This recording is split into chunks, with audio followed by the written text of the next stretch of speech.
I cut my lawn twice a year. Low maintenance is the key. It's been eaten by a caterpillar. It's a wonderful plant for lots of butterflies also. They are a triple whammy plant. G'day guys, welcome to another episode of Ian's Wonderful World. Today we are looking at butterflies once again, but more in particular, what came first? Was it the caterpillar or the butterfly? I'll leave you that to ponder on and leave me a comment below. So today we're going to look at mainly the caterpillar and what I have in my garden that attracts the butterflies to lay their eggs on the food source, and they have the habitat that the caterpillars can grow and turn into those butterflies. It's something that a lot of people don't put thought into, but it's very important because I reckon the caterpillar came before the butterfly. So there are 4 key elements caterpillars require in Victoria, and for that matter around Australia, to provide the habitat and food source to grow them into our beautiful butterflies we all want in our gardens. Number 1 are grasses, poas, carex, all these type of grassy, leafy type of plant. The second one are your shrubs and your mid-story trees. The third are the canopy trees. And the fourth, would you believe it, are ants. What we'll do is we'll dive closer into these 4 elements and have a look at what you can do in your garden to grow these caterpillars. The number 1 key element you can have in your garden are your grasses, particularly your native grasses like these weeping grass, Microlina, or any grass in that matter is quite good for caterpillars to thrive. Now, a big bugbear of mine is people say to me, I want a garden that is easy to maintain. Well, check this out. I cut my lawn twice a year. Now I know lawns that are uncut look a bit messy, but let me tell you, the number 1 element that can help the caterpillars in your garden is to not cut your lawn. I cut my lawn now in autumn and also in the middle of spring. That's it. I leave it for the remainder of the year. It is a low maintenance garden.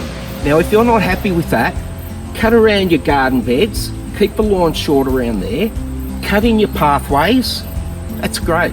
But leave a patch where your lawn's going to grow and it's going to go to seed, because you'll get all the insects in there, the spiders, but in particular, the caterpillar. And when you have all these insects in here, you'll get the microbats flying in to feed on those. The dragonflies, they feed on insects. And then you have the booble owls. They'll come in and they'll grab the moths at night time. Let your grass grow long. Low maintenance is the key. Now before I forget, I have a wonderful book on butterflies. So if you're interested in caterpillars and butterflies, I can highly recommend this. Done by Dr. Ross Fields from Museum Victoria.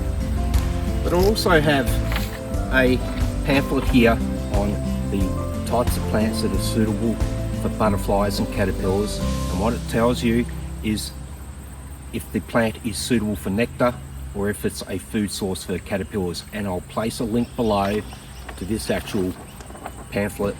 Fantastic resource for the Yarra Rangers.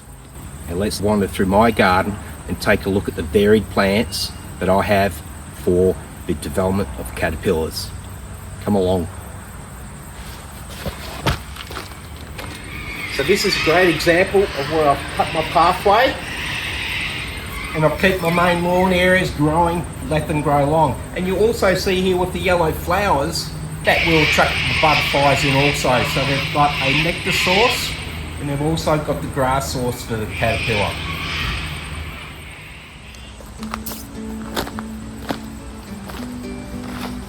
So you might only have a small garden, and that's fine. And you want low maintenance again? Check this out.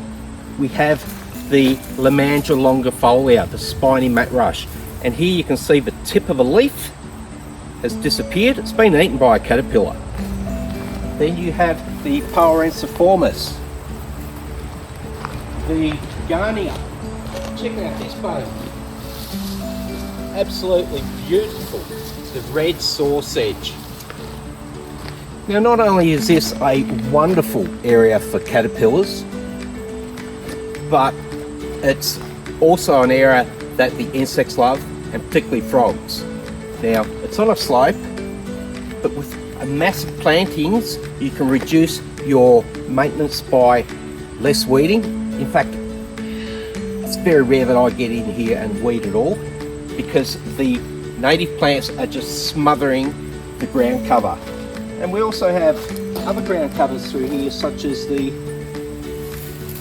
Bidgie Widgie that everyone loves. What a magnificent plant that is. So small gardens, pack them in tight, less weeding, great for your caterpillars. So check out all these drier ones are your Poas. Then we have the lovely Carex oppressor, the tall sedge. Wow, it's a magnificent plant. And amongst it all, I've planted some Kunzia, which are a flowering plant that provides nectar for the butterflies. These will grow a lot taller, but I'll trim them back, keep them nice and tidy with the massive flowers. These plants are great on embankments. They hold the soil together, they stop the rainwater from washing down through, as you can see, my lawn here. Once again, is uncut. Magnificent area for caterpillars. So not only are your weeping grass, wiregrass, Poas, Carex, Lemandras, Eugarnias great for the skippers, nymphs, browns and Xenicas. This little ground cover here, which is a shade nettle, is a wonderful plant for lots of butterflies also. So if you have a well shaded, moist area in your garden, shade nettle is the one to go for. Take a closer look at this ground cover. It is an awesome ground cover for the yellow admiral nymph. Very important here in the forest to have these for our caterpillars. Now let's go and check out some of the shrubs and mid-story trees that are suitable here in the Yarra Ranges for the caterpillar. This is a lovely mid-story tree. It is Gudio latifolia, golden tip. Not only is it great for caterpillars, they love to eat these leaves, but it's also wonderful for bees when they're in flower. Bees just love them. It's always covered in bees. A double whammy. Just right next to us here, I'll show you, is the needlewood. So here we have the needlewood, a magnificent plant. And as the name suggests, the leaves are like needles. They are a triple whammy plant. That is, the caterpillars love to grow on this tree. But also, it has a lot of these seeds here. Big hard cones. I'll just take one off for you. There they are there. The black cockatoos will come in and feed on these seeds.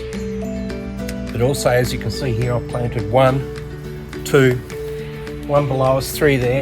And I've also got it next to a prickly currant bush that's very dense. The triple whammy on this one is that small birds love to get in and hide and feel protected in these spiky plants. An awesome tree.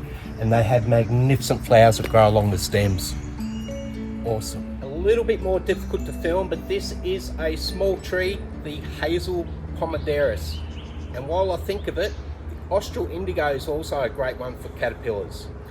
Now, the Hazel Pomaderus, wonderful for butterflies, but also for moths. As you can see here, they can be a single or multi-stemmed tree. But I want to show you this.